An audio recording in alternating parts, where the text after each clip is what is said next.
وہ لوگ خدا شاہد قسمت کے سکندر ہیں جو سرور عالم کا میلاد مناتے ہیں۔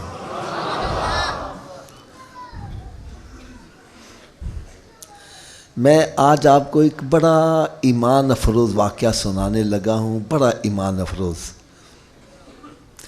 بڑی توجہ سے یکسوئی سے سنیے گا۔ ہمارے ایک عزیز جو خوش عقیدہ نہیں تھے، یعنی میلاد شریف کے جلوس کے 11ویں شریف کے قائل نہیں تھے۔ اللہ تعالی ہم سب کو اور ہماری نسلوں کو بھی بدعقیدی سے بچا کے رکھے۔ وہ ان چیزوں کے قائل نہیں تھے۔ ایک مرتبہ ملازمت کے سلسلے میں وہ سعودی عرب چلے گئے، جدہ میں ان کی پوسٹنگ ہوئی، پہلی مرتبہ تھا۔ وہاں پر وہ 2-3 سال گزار کے جب واپس آئے نا تو مجھے ملنے کے لیے آئے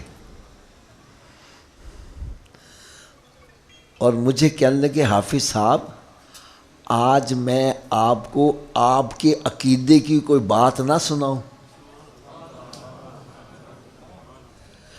آج میں آپ کو آپ کے عقیدے کی کوئی بات نہ سناؤں۔ میں نے کہا بھائی ضرور سناؤ۔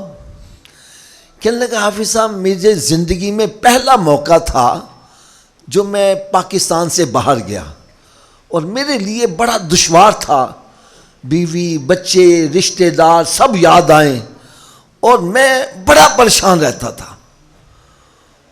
اور ایک دن مجھے لاہور سے جب فون گیا کہ تیرا بیٹا بیمار ہے اور موت و حیات کی کشمکش میں ہے، کہنے لگا مجھ سے برداشت نہ ہو سکا، میں کمرے میں گیا اور چیخیں مار کے رونے لگ پڑا۔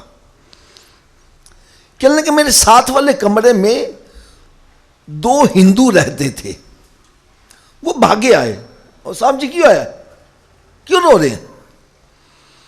کہنے لگا میں نے ان کو ٹالنے کی کوشش کی، خیر انہوں نے کہا کہ اصل میں ہم سمجھتے ہیں تمہیں پریشانی ہے، تو چلو آج ہم تمہیں ایک ایسا واقعہ سنائیں کہ تیری پریشانی دور ہو جائے۔ اب ذرا توجہ کرنا، مجھے کون یہ واقعہ سنا رہا ہے جو میلاد کا قائل، اور اس کو کون واقعہ سنا رہا ہے جو غیر مسلم ہے، ہندو۔ کہنے لگا ہمارے ہندوستان میں ہمارے شہر میں ایک ہندو تھا، اس کا نام تھا چھوٹو رام، دودھ کا کام کرتا تھا، گوالا، بڑا ہی غریب تھا، قبیلداری زیادہ تھی، آمدن کم تھی۔ کہنے لگے لیکن اس میں ایک یہ اچھائی تھی، جہاں بھی سرکار کا میلاد ہوتا وہاں چلا جایا کرتا تھا۔ غیر مسلم ہندو اگر مسجد میں ہو رہا ہے کہنے لگا جوتیوں والی جگہ پہ جا کے بیٹھ جاتا، اور اگر باہر کہیں ہو رہا ہے تو سائڈ پہ بیٹھ کے نا تو آرام سے بیٹھ کے سرکار کا میلاد سنا کرتا تھا۔ پھر کہنے لگا کہ اللہ تعالیٰ نے میلاد شریف کی برکت سے اس کو اتنا نوازا کہ اس کی اولاد پڑھ لکھ کے کی پوسٹوں پر چلے گئے۔ اس نے دودھ کا کام کا چھوڑا اور ایک ہی کام رکھا، جہاں سرکار کا میلاد ہو رہا ہے وہیں پہنچ رہا ہے۔ کہنے لگا پھر کچھ عرصے کے بعد اس کا انتقال ہو گیا۔ کیا ہو گیا؟ کل نفس۔ اچھا آپ میں سے کسی کو پتا ہے کہ ہندو اپنے مرنے والوں کے ساتھ کیا سلوک کرتے ہیں؟ تھوڑا سا اونچی آواز سے بول دو یار، نہیں سب کی نہیں آواز آ رہی۔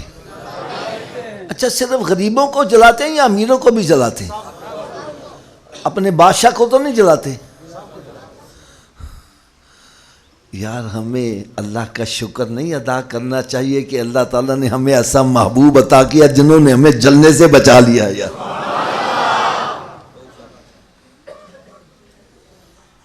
یار وہ ہندو ان کے بھی بھیجا ہے، اپنے مرنے والوں کو آگ لگاتے ہیں، جلاتے ہیں.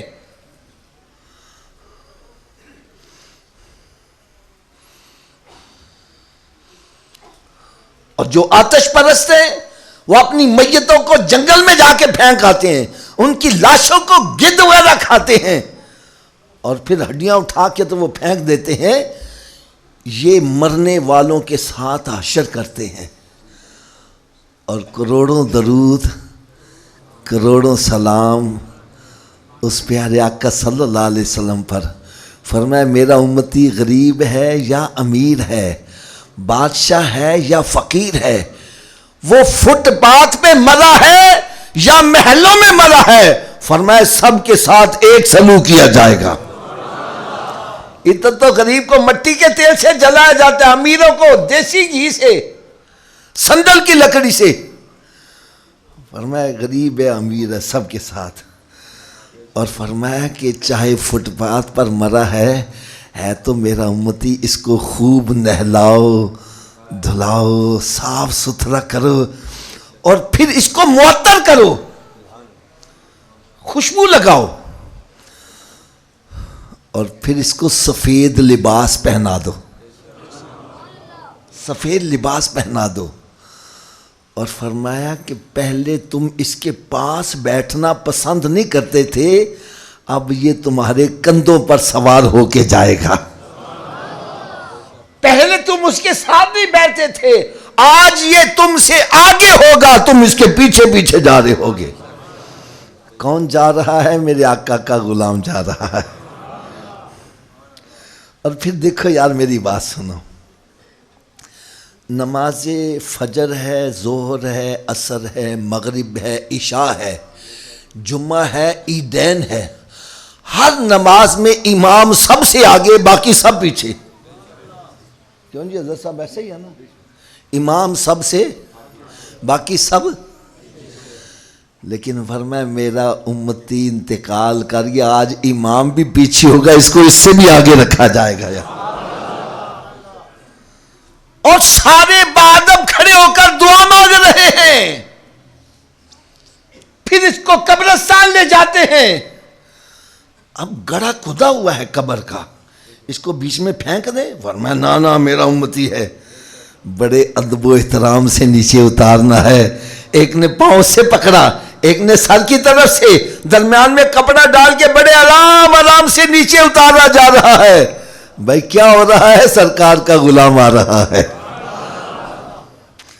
پھر فرمایا اس کے بند کھول دو، اس کا چہرہ قبلے کی طرف کر دو، اب اس کو ڈھانپ دو، اوپر مٹی ڈال دو، اب دوبارہ نہ کھولنا، آگے میں جانوں میرا امتی جانے. یا دنیا کے تختے پر کوئی ایسا مذہب نہیں ہے جو بندے کو مرنے کے بعد ایسا پروٹوکول دیتا ہے. اگر یہ پروٹوکول مل رہا ہے تو سرکار کے غلام کو مل رہا ہے.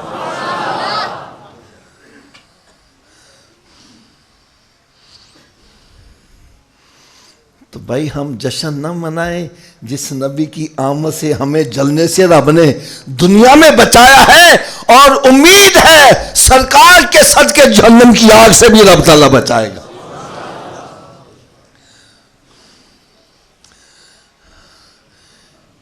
کہنے لگا کہ اس کے عزیز و اقربا کی پوسٹوں پر تھے، اس کے لیے سندل کی لکڑی اور دیسی گھی کا بندوبست کیا گیا.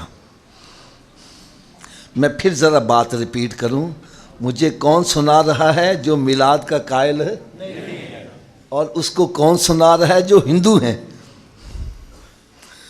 کہنے لگا سندل کی لکڑی رکھی گئی، دیسی گھی ڈالا گیا، آگ لگائی گئی، شعلے بڑھ کے کافی بلند ہوئے، لیکن جب آگ بجھی تو اس بندے کے جسم کا ایک بال بھی نہیں جلا.